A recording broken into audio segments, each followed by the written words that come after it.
സുവിശേഷത്തിന് വേണ്ടി നമ്മൾ എന്ത് ആഗ്രഹിച്ചാലും നമ്മളത് പറയാതെ ദൈവം കൊണ്ടുവന്ന് തരും. അതിൽ നിന്ന് എനിക്ക് എന്താ മനസ്സിലായെന്നറിയാമോ? കർത്താവിന് ഇത് ഭയങ്കര ഇഷ്ടമാണ്. നിങ്ങളുടെ കുടുംബത്തോട് ദൈവത്തിന് മറ്റുള്ള കുടുംബങ്ങളോടുള്ളതിനേക്കാൾ കൂടുതൽ ഒരു ഇഷ്ടം ഉണ്ടാകണമെന്ന് നിങ്ങൾ ആഗ്രഹിക്കുന്നെങ്കിൽ അതിനുള്ള വഴിയാണ് നിങ്ങൾ കണ്ടുമുട്ടുന്നവരോട് നിങ്ങളെ യേശു സ്നേഹിച്ച അനുഭവങ്ങൾ പറയുക. നിങ്ങളുടെ ഓഫീസിൽ, ജോലി സ്ഥലത്ത്, നിങ്ങൾ പൊതുസ്ഥലത്ത് പോകുമ്പോഴെല്ലാം ആരെങ്കിലും ഒരാളെ നിങ്ങൾ പ്രാർത്ഥിച്ചുകൊണ്ട് പോകണം. ഈശോയെ, എനിക്കിന്ന് നിന്നെക്കുറിച്ച് ഒരാളോട് പറയണം. പറയാൻ ആരോടാണോ ദൈവം ആഗ്രഹിക്കുന്നത് അവരെ നിങ്ങളുടെ മുമ്പിൽ ദൈവം എത്തിച്ചു തരും. അവരോട് നിങ്ങൾ യേശുവിനെ കുറിച്ച് പറയണം. യേശുവിനെ കുറിച്ച് പറഞ്ഞാൽ സ്വർഗം അതോർത്ത് ഒരുപാട് ഒരുപാട് ഒരുപാട് സന്തോഷിച്ച് നിങ്ങളെ അനുഗ്രഹിക്കും. അതുകൊണ്ടാണ് ഈശോ പറഞ്ഞത്, സുവിശേഷം പ്രസംഗിക്കുന്നെങ്കിൽ എനിക്ക് അഹംഭാവത്തിന് വകയില്ല, അതെന്റെ കടമയാണ്. സുവിശേഷം പ്രസംഗിക്കുന്നില്ലെങ്കിൽ എനിക്ക് ദുരിതം എന്നാണ്. ദുരിതം എന്ന് ബൈബിളിലെ വാക്കിന്റെ അർത്ഥം ശാപം എന്നാണ്. ഒരു പ്രതീക്ഷ വെച്ചിട്ടാണ് ദൈവം നിങ്ങളെ ഇവിടെ കൊണ്ടുവന്നത്. എന്ത് പ്രതീക്ഷയാണത്? നിങ്ങൾ കർത്താവിനെ ഈ രാജ്യത്ത് മഹത്വപ്പെടുത്തും എന്നോർത്ത് മാത്രമാണ് നിങ്ങൾക്ക് വേണ്ടി അടഞ്ഞ ഒരുപാട് വഴികൾ ദൈവം തുറന്നു തന്നത്.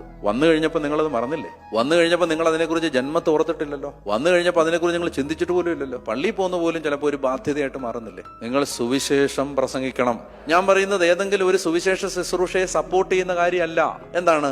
ഡാനിലച്ചന് ഒരു ഇത്തിരി പൈസ കൊടുത്തേക്കാം, അതല്ല. അത് നിങ്ങളുടെ സുവിശേഷ വേല ആവില്ല. മനസ്സിലായി? അത് നിങ്ങൾ കർത്താവിനുള്ള സ്നേഹത്തെ പ്രതി എന്തെങ്കിലും ഒരു സഹായം ആർക്കെങ്കിലും കൊടുക്കുന്നെങ്കിൽ, നിങ്ങൾ വട്ടാരച്ചന് ഒരു സഹായം കൊടുക്കുന്നു, ശാലോമിന് ഒരു സഹായം കൊടുക്കുന്നു, അത് നിങ്ങളുടെ ഒരു സന്തോഷത്തിന്റെ അടയാളമായിട്ട് അത് സുവിശേഷ വേലയാണെന്ന് ആരും കരുതണ്ട. നിങ്ങൾ യേശുവിനെ കുറിച്ച് പറയണം. നിങ്ങളുടെ നാവ് കൊണ്ട് നിങ്ങൾ യേശുവിനെ കുറിച്ച് പറയണം. അതിനാണ് വില. അതുകൊണ്ട് ഞാൻ നിങ്ങളോട് പറയുന്നു, മറ്റതിന് ശിഷ്യൻ എന്ന നിലയിൽ ഒരു പാത്രം വെള്ളമെങ്കിലും കൊടുത്താൽ പ്രതിഫലമുണ്ട്, ഇല്ലെന്നല്ല, ഞാൻ ഡിനേ ചെയ്യുമല്ല. മറിച്ച് നിങ്ങളെ കുടുംബത്തിന് ദൈവം അനുഗ്രഹം തരാൻ പോകുന്നത് നിങ്ങൾ യേശുവിനെ കുറിച്ച്. അതുകൊണ്ട് ഞാൻ നിങ്ങളോട് പറയുകയാണ്, ഈ രാജ്യത്ത് നിങ്ങൾ ജീവിക്കുമ്പോൾ സ്വർഗം നിങ്ങളെ ഒരുപാട് പ്രതീക്ഷയോടെ ഉറ്റുനോക്കുകയാണ്. എതിരെ വരുന്ന ആളുകളോട് നമുക്ക് ഒരു ബാധ്യതയില്ലെന്ന് നമ്മൾ വിചാരിക്കുന്നു. പക്ഷെ കാര്യങ്ങൾ അങ്ങനെയല്ല.